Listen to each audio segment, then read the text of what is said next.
All right, guys, Drew Stoltz here. We have arrived at the mothership, COBRA PUMA Golf headquarters, Carlsbad, California.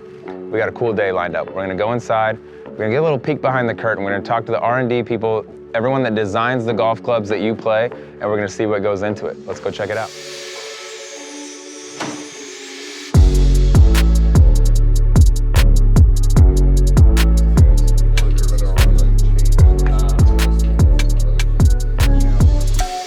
Doug, what's going on, my man? Doug Roberts, Head of Products is the title. Doug, thanks for being with us. Also, what does that mean?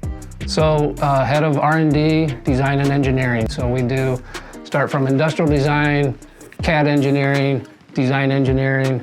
We're moving it all the way from the beginning all the way to production. So any new product that comes out from COBRA starts here. When you guys sit down and say, all right, we're gonna make a new driver, the DS adapter.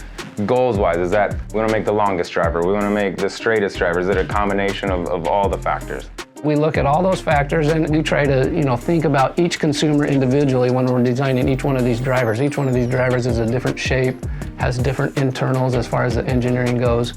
And, one of our philosophies that we try to do here is be ultra detailed in everything that we do. And that's what's going to deliver the performance to the player. How hard is it to create a new product that's supposed to be better and bigger than the last one? It's got to be a huge challenge, I think, to constantly create new and better technology. Yeah, there's all types of roadblocks that we have to navigate through. There's cost parameters, we have schedule parameters, rule parameters, and then we're pushing the limits on everything. So that's where we have to stay ultra focused on what our mission is, and that's to deliver some type of performance engineering to the consumer that really benefits their golf game. How far from the inception, starting off, to final product hit the market? It takes us 2 years, starting from a piece of paper all the way to the finished product. The first phase is the concept sketching, and we come up with 20, 30 different sketches that we start with. Then from there, we translate it into the CAD system, and we're probably iterating maybe 50 different rapid prototypes of what that shape should be, dialing in the surfacing, the design of the bottom. And then from there, we're going into metal.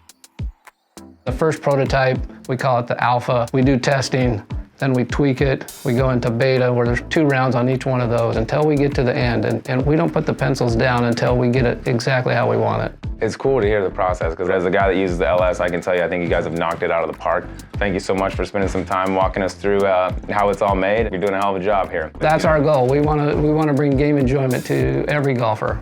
Well, you're doing it. Thank you very much, Doug. Appreciate it.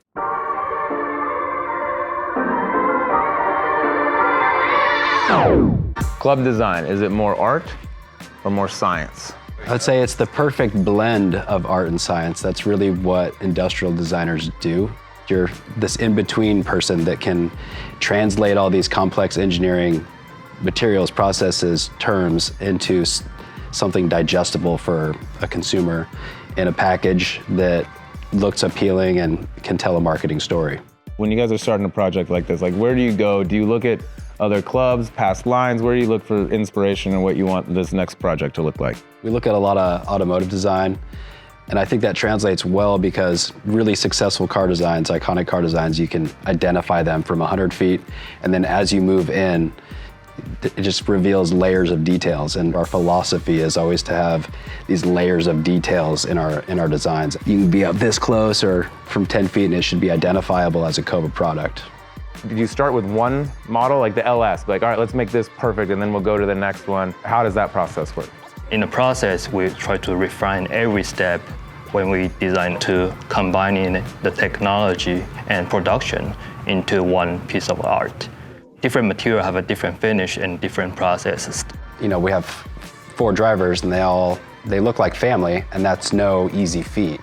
They all are distinct models, different shapes, different CG locations, different internal technology even. To us, adapt sort of meant this German precision, right? So we start assembling some images that have really refined details and just sort of defining what some nouns, some verbs that define sort of this direction we're going with imagery that sort of paints that picture for people. And then from there, the sketches get more and more refined until you start getting to stuff like this, which replicates the material delineation, the general design lines, weight placements, colors, materials, stuff like that. Is there anything that's You look around the industry as a whole, like, wow, people seem to really be gravitating towards this look. Or is there anything like that current day that you guys tried to implement? You know, with dark speed, everybody that saw that product was like, just wow. So we sort of capitalized on that look. A big difference this year you'll notice is the face laser pattern with that blacked out finish that really frames the heel toe, frames the center here. These nice vertical lines, which seems pretty simple, but it sort of nods at some of Cobra's past, as well as generally when you see score lines on a driver face, they'll be at some particular angle depending on what your lie angle is.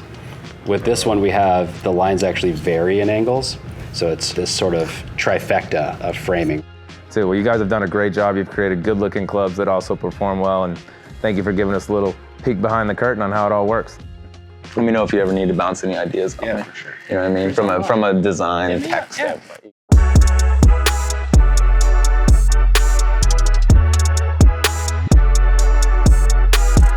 Is it fun to go out and play golf and hit a good shot and be like, I designed that? Oh, yeah, that's one of the most rewarding things of our job is definitely to go out, the testing tee times, and you go hit the clubs we design, and yeah, it definitely feels good, rewarding.